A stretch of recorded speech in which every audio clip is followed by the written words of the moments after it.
Good morning, students. The next topic in Islamiyat is the Battle of Mawta. So this is another very important question. So concentrate yourself. We are going to start. The Prophet of the Allah, Muhammad sallallahu alaihi wasallam, had dispatched letters to great kings of the world, inviting them to embrace Islam. One of these letters was addressed to the king of the Basra, or the Caesar of the Rome, of the Arab chiefs who ruled on the frontiers of the Arabia and Syria was Sharjil bin Umro, who ruled over Basra and was tributary of the Caesar. This Arab family, Christian by religion, had ruled the frontier regions of the Syria for a long time. The bearer of the letter was Haris bin Umair, whom the ruler of the Basra murdered in cold blood. Except Haris, no other envoy of the Prophet ﷺ was killed. This incident happened at Mawta, a place near Balaka in Syria. On receiving this news, the Prophet ﷺ and all other Muslims were deeply grieved. It was obviously necessary to take qasas, that is called bloodweight, from the ruler of the Basra. The Prophet ﷺ allocated 3,000 Muslim troops for the purpose of taking the qasas.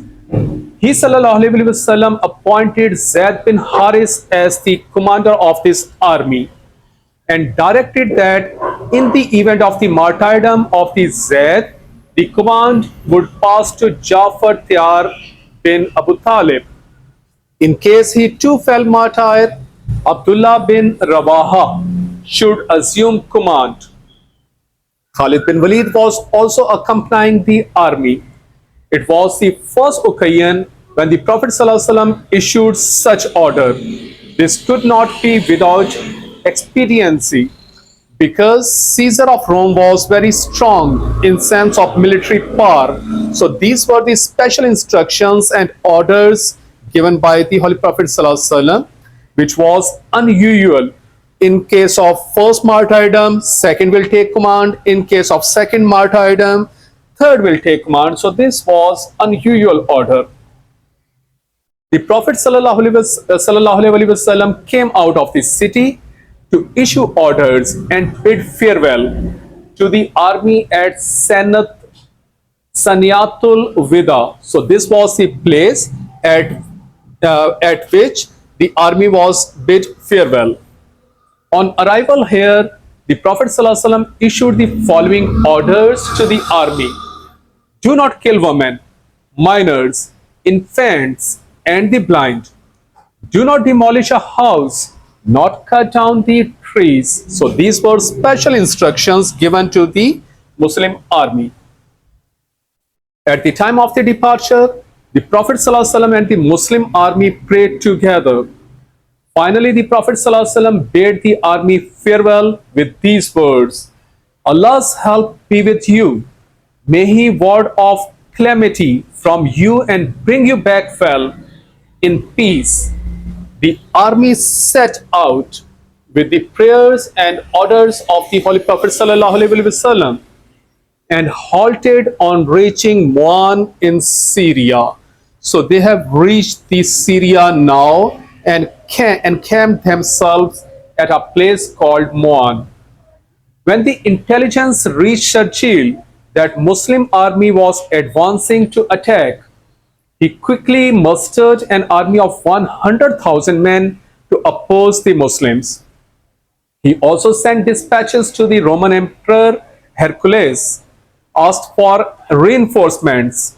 Hercules too arrived in Balaka at the head of a large army.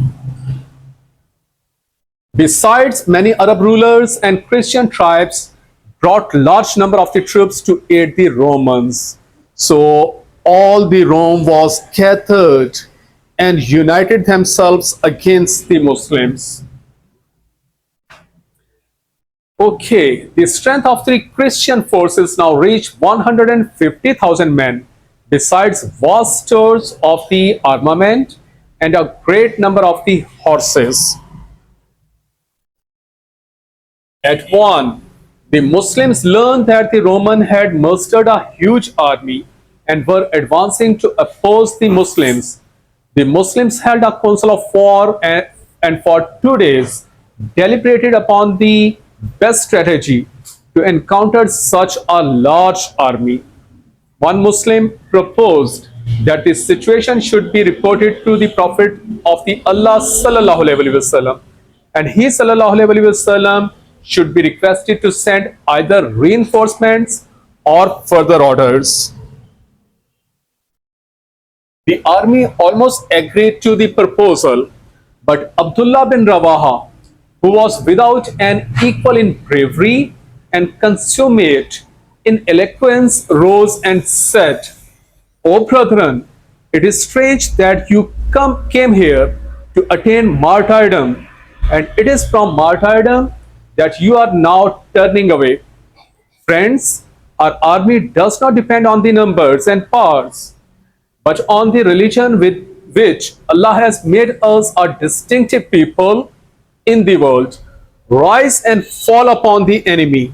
If victory eludes us, martyrdom is no less a blessing. Abdullah's oration infused a new spirit in the army. With one voice, the companions uttered, By Allah, Ibn Rawaha is absolutely right. The Muslims advanced in high spirit. At Mawta, they observed Hercules' army encamped at Musharrif. As usual, the commander of both armies sent out squadrons of their cavalry for reconnaissance of each other's flanks. Zed decided that Mawta offered a better and more secure position for fighting the enemy than the valley of the Musharrif. So he vacated the ground. This move had dual advantage. Firstly, it prevented the enemy from making a correct estimate of the strength of the Muslim army. Secondly, it seemed that his retreat was a feint to mislead the enemy. At Mawta, Zaid marshaled his army in such order that as soon as the disordered ranks of the Roman army came into view, they should be taken by the storm. The two armies were unequally meshed. The Romans were spread over the grounds like ants. They possessed enormous equipment of the war, and their strength reached up to 150,000 men. On the other hand, the Muslim army numbered only 3,000 men in all. However, as soon as the Roman army came before them, they fell upon it in full force and high morale. The war raged in full fury. A single Muslim was locked in combat with several Romans. Zaid bin Haris was the field commander of the Muslim army. 3,000 were pitted against 150,000. The flames of the war were leaping in high fury. But mark the power of faith and prowess of Zaid bin Haris. In one hand, he held the standard of the Islam bestowed on him by the Prophet ﷺ, and in the other, his sword. Fighting gallantly, he penetrated the Roman ranks and overturned the afterline of the enemy. He was certain of meeting death, but he deemed this death as martyrdom in the way of Allah. Death in the eyes of the believer is no less than victory and success. Playing with death, Zaid became the target of the enemy's sabres and arrows and achieved martyrdom in the way of Allah. Observing his fall, Jafar bin Abu Talib advanced and picked up the standard. Today he had completed 33 years of his life. Today was his birthday. A strong and brave young man whose youth had prowess vied with one another for supremacy. He went forward, cutting through the center of the enemy. After a while, the enemy surrounded him, whereupon Jafar dismounted his horse. First, he cut off the bridle of his horse, and then, raising his sword, he began to wield it on all four sides. The enemy's head rolled on the ground. He held the standard in his right hand, which the enemy cut off. Jafar took the standard in his left hand. The pagans cut off his hand also, whereupon he clutched the standard between his thumbs like this, because both hands were cut now, and he stamped the flag like this.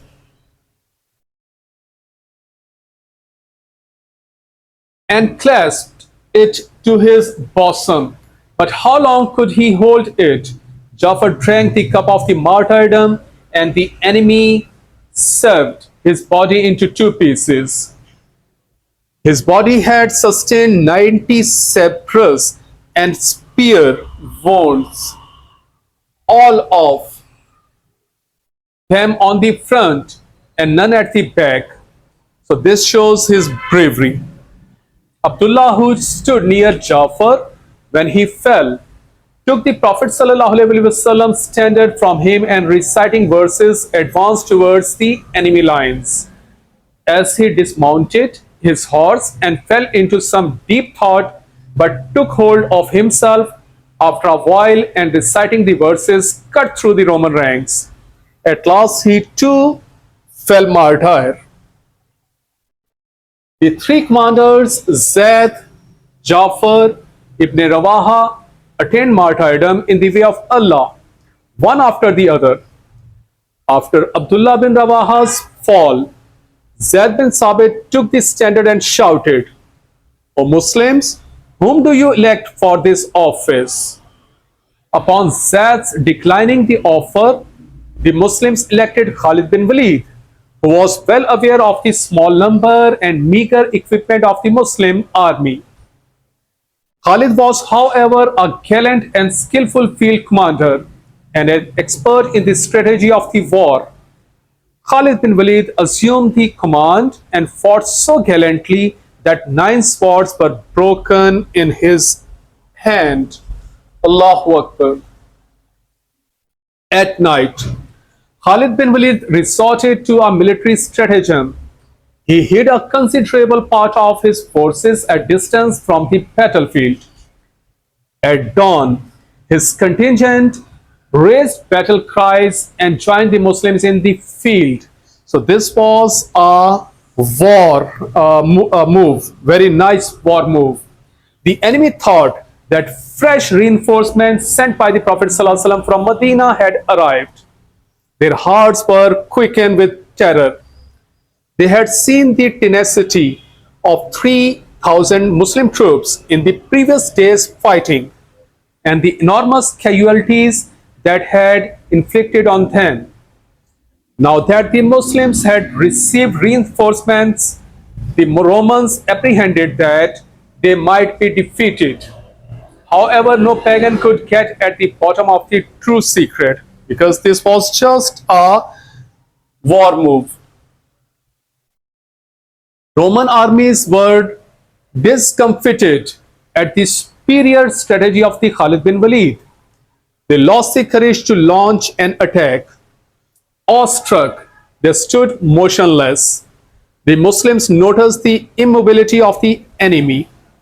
They took direction of Medina with dignity and patience. There is no doubt the Muslims did not gain victory, but it is also true that 150,000 strong army of the Romans also did not return in triumph. Khalid led his forces to Medina. Some extremists among Muslims threw pebbles at them, shouting, "O deserters, you have returned without a decisive battle." The citizens of Medina so far did not know full details of the war. When the report of the war was given to the Prophet ﷺ, he ﷺ remarked, They are not deserters, but Qarars, who are those who attack and retreat and attack again by the will of Allah. If Allah pleases, they will return and resume the fight. History bears witness that this came to pass. So this was the topic. Make your notes. Thank you so much.